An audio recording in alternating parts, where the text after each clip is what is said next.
الفيزا من تحت المرتبه. لا انا كل ما اقول لك هات فلوس ما بترضاش تديني. يا احلى خدها. لا ما انت كنت تديني فلوس. طلعت قد ايه؟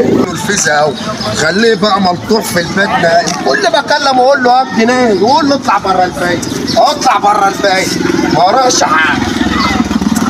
خليه بقى مربوط في الدليل. يلا محدش يقرب هناك. يا رب طلع بقى.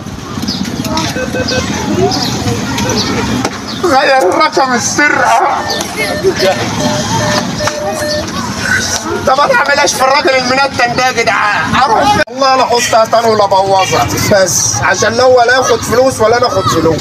اشتغلي بقى بس عشان كل جاز ايام يروح يقعد يغير الرقم السري. ابويا جاي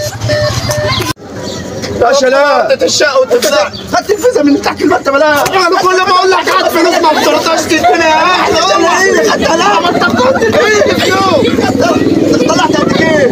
ما طلعتش حاجه. امال ايه؟ انا والله ما طلعت حاجه. ده كان فيها 20000 جنيه عشان انت راجل منتر. انت بتاع 20 يا عم. خدت الفلوس اللي خدتها. قصدي طلعت فلوس قد ايه؟ والله ما طلعت حاجه. خدت الفلوس يا